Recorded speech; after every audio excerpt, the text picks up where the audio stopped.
La parole à honorable Tafsir Choy. Honorable Serigne Abdou Lahad Ndiaye se prépare.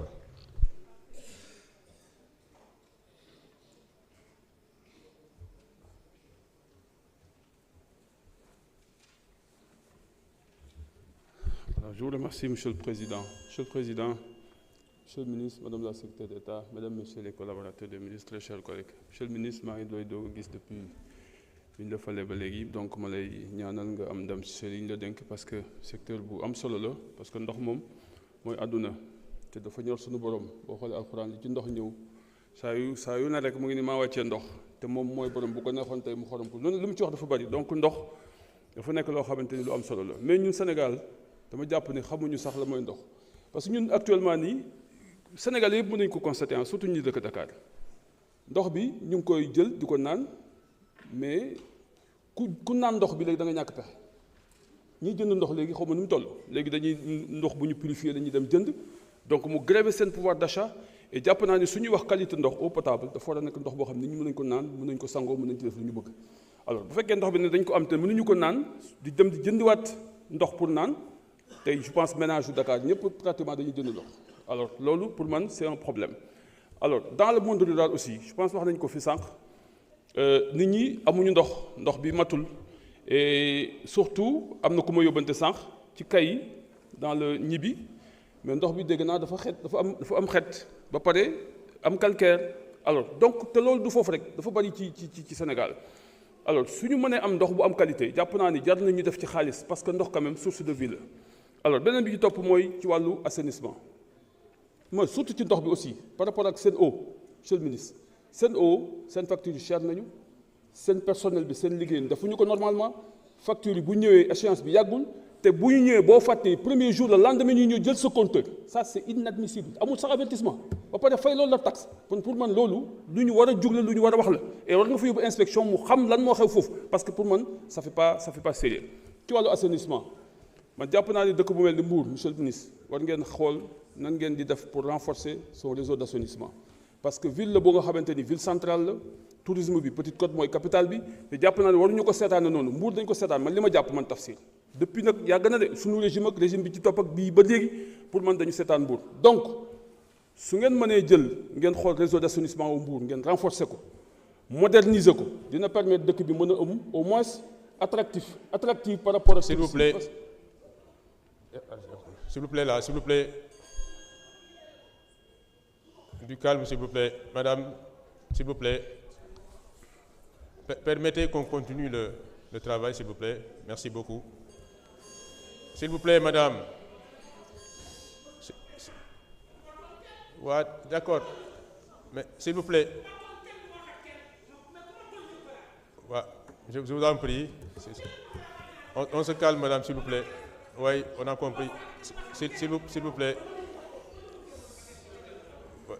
permettez s'il vous plaît s'il vous plaît madame on se calme un peu s'il vous plaît s'il vous plaît madame vous aussi hein vous perturbez le travail s'il vous plaît madame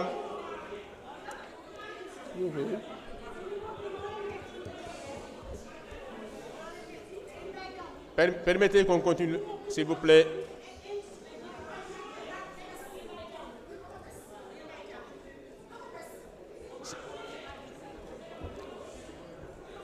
on se calme s'il vous plaît madame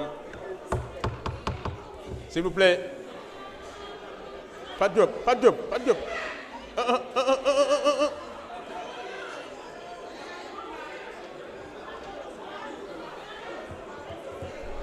s'il vous plaît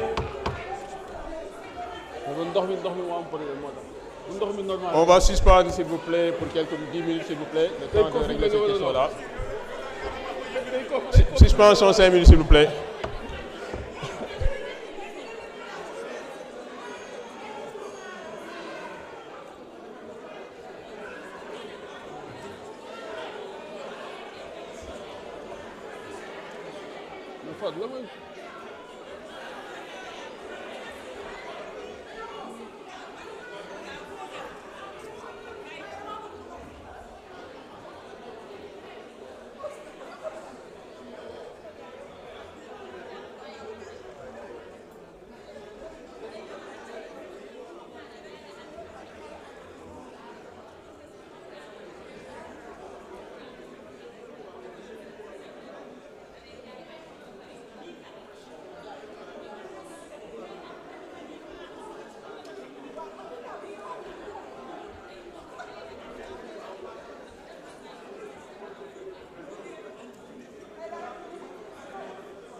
Veuillez vous asseoir. La séance est reprise. Donc, Tafsir Thioye, on vous donne 1 minute pour terminer votre... waaw monsieur le président nag kilifa moom boo ko daggee moom. non. S'il vous plaît, on lui donne 1 minute encore pour finir. non 3 minutes kilifa boo ko daggee il faut que reprendre. alors mais yal na yàlla dolli sutura yal na yàlla dolli jàmm li yëpp monsieur le ministre day wane ne rek ndox mi normalul su ndox mi normalul coow du am alors dagg na ma de monsieur le président alors donc mais li may wax nii yëpp moi je pense que li ma wax démb ministre de l'éducation s'il vous plaît je pense que li ma wax démb monsieur le ministre de l'éducation loolu laa lay waxaat monsieur le ministre ça il faut ngeen ñëw ñu toog ñu waxtaan en profondeur parce que question yi c'est des questions essentielles te liñ ci def ci xaalis dafa bari te ba léegi normalagul te man dama jàpp ni fi mu toll nii Sénégal war nañ liggéey ci objectif résultat di xaw ay indicateurs ndax mu ngi dox wala doxul xaalis bi fan la dugg parce que dërëm yi ñu dugal te Sénégal di toll fii ñi di am problème mu ndox bu ñu naan 21e siècle man c'est compliqué c'est très compliqué ville bu mel ni Mbour ak li mu am ci habitants mënul am sa assainissement bu normal tey nekk ville touristique capitale de la Petite Côte jàpp naa ne c'est compliqué yooyu yëpp lu ñu war a waxtaanee donc bu ngeen ñëwee fi ñu toog en une journée ñu discuter en profondeur s'il le faut ça de façon bipartite tripartite ñu mën a mettre groupe pour réfléchir en demandons ensemble parce que bu man Sénégal foofu la toll mais mënuñu continuer di def ni ñuy fonctionner nii et je te donne l'exemple damay jox beneen exemple boo xamante ni war ngeen leen dimbali waa Jokkul ñu ngi ci Koungheul ñoom ñii lañ def mais bu taw amee ils vont faire 3 kilomètres alors que 200 mètres rek la 3 kilomètres la ñuy def pour dugg biir Koungheul donc ñooñu dimbali leen defal leen seen xur boobu baax na donc problème yi bari na mais jàpp naa li ma leen wax rek monsieur le ministre jox ñu jour ñu jël suñu président commission Ayib ñu organiser ko. Merci honorable Tafsir. Yàlla dolli sutura. La parole à notre collègue honorable Serigne Abdou Lahad Ndiaye.